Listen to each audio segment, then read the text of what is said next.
भगवान ब्रह्मा का कुल। ब्रह्मा हिंदू धर्म में एक प्रमुख देवता है। वे हिंदुओं के 3 प्रमुख देवताओं ब्रह्मा, विष्णु, महेश में से एक हैं। ब्रह्मा को सृष्टि का रचयिता कहा जाता है। सृष्टि का रचयिता से आशय सिर्फ जीवों की सृष्टि से है।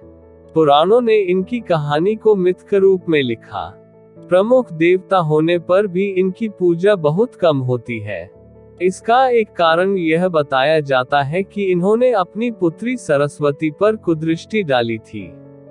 दूसरा कारण यह कि ब्रह्मांड की थाह लेने के लिए जब भगवान शिव ने विष्णु और ब्रह्मा को भेजा तो ब्रह्मा ने वापस लौटकर शिव से असत्य वचन कहा था। इनका अकेला लेकिन प्रमुख मंदिर राजस्थान में पुष्कर नामक स्थान पर है।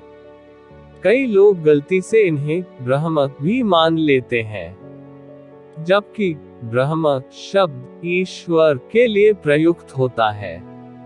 पुराणों के अनुसार ब्रह्मा जी के मानस पुत्र मन से मारीचि, नेत्र से अत्रि, मुख से अंगिरस, कान से पुलस्त्य, नाभि से पुलह, हाथ से क्रतु, त्वचा से भृगु, प्राण से वशिष्ठ, अंगुष्ठ से दक्ष, छाया से कंदर्प, गोद से नारद, इच्छा से सनक, सनंदन, सनातन, संत कुमार, शरीर से स्वयंभू मनु, ध्यान से चित्रगुप्त आदि। पुराणों में ब्रह्मा पुत्रों को ब्रह्मा आत्मा व जायते पुत्र ही कहा गया है। ब्रह्मा ने सर्वप्रथम जिन 4 सनक, सनंदन, सनातन और सनत कुमार पुत्रों का सृजन किया, उनकी सृष्टि रचना के कार्य में कोई रुचि नहीं थी। वे ब्रह्मचर्य रहकर ब्रह्म तत्व को जानने में ही मगन रहते थे।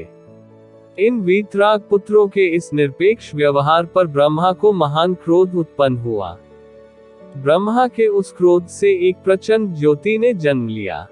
उस समय क्रोध से जलते ब्रह्मा के मस्तक से अर्धनारीश्वर रुद्र उत्पन्न हुआ।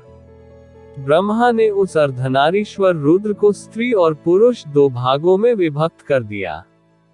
पुरुष का नाम का और स्त्री का नाम यत रखा। प्रजापत्य कल्प में ब्रह्मा ने रुद्र रूप को ही स्वयंभू मनु और स्त्री रूप में शत्रुपा को प्रकट किया। इन दोनों ने ही प्रियव्रत, उत्तानपाद, प्रसूति और आकुति नाम की संतानों को जन्म दिया। फिर आकुति का विवाह रुचि से और प्रसूति का विवाह दक्ष से किया गया। दक्ष ने प्रसूति से 24 कन्याओं को जन्म दिया। इसके नाम श्रद्धा, लक्ष्मी, पुष्टि, धुति, तुष्टि, मेधा, क्रिया, बुद्धि, लज्जा, वपु, शांति, रिद्धि और कीर्ति हैं। 13 का विवाह धर्म से किया और फिर भृगु से ख्याति का, शिव से सती का, मरीचि से संभूति का, अंगिरा से स्मृति का, पुलस्त्य से प्रीति का, पुलह से क्षमा का, कृति से सन्नति का, अत्रि से अनसुया का, वशिष्ठ से ऊर्जा का, वहब से स्वाह का तथा पितरों से स्वधा का विवाह किया। आगे आने वाली सृष्टि इन्हीं से विकसित हुई।